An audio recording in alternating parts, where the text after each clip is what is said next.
வணக்கம். இந்த வீடியோவில் அரசு ஊழியர்களுக்கு ஓய்வூதிய உயர்வு, பழைய ஓய்வூதிய திட்டம், புதிய ஊதிய குழு சார்ந்து 5 முக்கிய அறிவிப்புகள் சார்ந்து விவரங்களை பார்ப்போம். இந்த வீடியோவை தொடர்ந்து பார்க்குறதுக்கு முன்னாடி நம்ம சேனலை இதுவரைக்கும் சப்ஸ்கிரைப் பண்ணாதவங்க இந்த வீடியோக்கு கீழே இருக்க ரெட் கலர் சப்ஸ்கிரைப் பட்டன் அழுத்தி சப்ஸ்கிரைப் பண்ணிக்கோங்க. அப்படியே பக்கத்தில் இருக்கக்கூடிய நோட்டிஃபிகேஷன் பெல் சிம்பளையும் ப்ரெஸ் பண்ணுங்கள். அப்போ தான் நம்ம சேனலில் இதுபோல் வீடியோக்கள் அப்டேட் பண்ணும்போது அதற்கான நோட்டிஃபிகேஷன் உங்களுக்கு உடனுக்குடன் கிடைக்கும். 8வது ஊதிய குழு குறித்து மத்திய அரசு ஊழியர்கள் மற்றும் ஓய்வூதியரிடம் பெரும் எதிர்பார்ப்பு நிலவி வருகிறது. சமீபத்தில் நடைபெற்ற தேசிய கூட்டு ஆலோசனை அமைப்பு எனப்படும் NCJCM கூட்டத்தில் பல முக்கிய கோரிக்கை முன்வைக்கப்பட்டுள்ளது. இந்த கூட்டம் அமைச்சரவை செயலாளர் TV சோமநாதன் தலைமையில் நடைபெற்றது.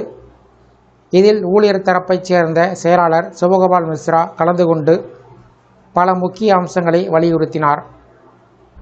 ஓய்வூதியத்தை 5 ஆண்டுகளுக்கு ஒருமுறை திருத்த வேண்டும் என்பது ஆகும். தற்போது ஊதிய குழு பரிந்துரைகள் வரும்போதுதான் ஓய்வூதிய உயர்வு நடைமுறைக்கு வருகிறது.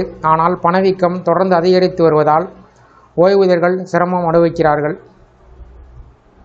இதனால் 5 ஆண்டுகளுக்கு ஒருமுறை ஓய்வூதியம் திருத்தப்பட வேண்டும் என்று ஊழியர் தரப்பு வலியுறுத்தியுள்ளது. இந்த பரிந்துரை 8வது ஊதிய குழுவிற்கு அனுப்ப அமைச்சரவை செயலாளர் உறுதியளித்திருப்பதாக கூறப்படுகிறது. அடுத்ததாக குடும்ப ஓய்வூதியம் தொடர்பாக முக்கிய கோரிக்கை முன்வைக்கப்பட்டுள்ளது. தற்போது ஒரு ஊழியர் இறந்தால் அவருடைய குடும்பத்தினருக்கு வழங்கப்படும் குடும்ப ஓய்வூதியம் அவரின் கற்பனையான ஊதியத்தின் 30% மட்டுப்படுத்தப்பட்டுள்ளது. இதனை உயர்த்த வேண்டும் என்று சார்ந்திருப்பவர்களுக்கு கூடுதல் நிதி ஆதரவு வழங்கப்பட வேண்டும் என்று கூறப்பட்டுள்ளது. குறிப்பாக முழு ஓய்வூதியம் 50% வரை வழங்கப்படும் நிலையில் குடும்ப ஓய்வூதியத்தை 30% குறைப்பது நியாயமல்ல என்று பணியாளர் தரப்பு தெரிவித்துள்ளது.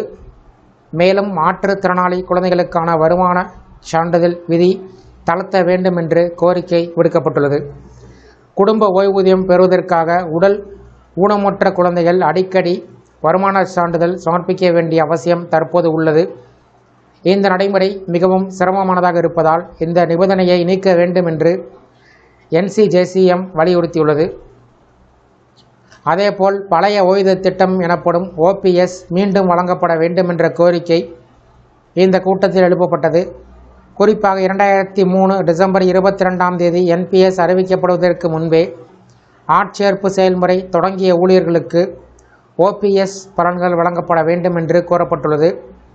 அந்த தேதிக்கு முன்பு விண்ணப்பம் செய்தவர்கள் மற்றும் கருணை அடிப்படையில் நியமனம் செய்யப்பட்ட சிலருக்கு OPS வழங்க வேண்டும் என்று வலியுறுத்தப்பட்டுள்ளது. மேலும் குடும்ப ஓய்வூதிய தகுதியில் குடும்பம் என்ற வரையறையை விரிவுபடுத்தி கணவனை இழந்து சார்ந்திருக்கும் மருமகளையும் சேர்க்க வேண்டும் என்ற புதிய கோரிக்கை முன்வைக்கப்பட்டுள்ளது. இதனை சட்ட அமைச்சகத்துடன் ஆலோசித்து பரிசீலிக்க அமைச்சரவை செயலாளர் உத்தரவிட்டிருக்கிறார். இந்த அனைத்து கோரிக்கையும் நிறைவேற்றப்பட்டால் மத்திய அரசு ஊழியர்கள் மற்றும் ஓய்வூதியர்களுக்கு பெரிய நிவாரணமாக அமையும் என்று எதிர்பார்க்கப்படுகிறது. குறிப்பாக OPS திட்டம் அதிகமானோருக்கு கிடைக்கும் வாய்ப்பு உருவாகலாம் என்பது முக்கிய முன்னேற்றமாக பார்க்கப்படுகிறது.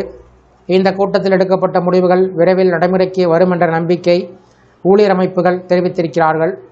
இதன் மூலம் அரசு ஊழியர்களின் நம்பிக்கை மேலும் வலுப்பெறும் என்றும் 8வது ஊதிய குழு பல நல்ல மாற்றங்களை கொண்டு வரும் என்றும் எதிர்பார்க்கப்படுகிறது. இந்த வீடியோ குறித்த உங்களுடைய கருத்துக்களை கமெண்ட் செக்ஷனில் கமெண்ட் பண்ணுங்கள். இந்த வீடியோ பிடிச்சிருந்தால் வீடியோக்கு ஒரு லைக் பண்ணுங்கள். இந்த வீடியோவை அனைவருக்கும் ஷேர் பண்ணுங்கள். நன்றி.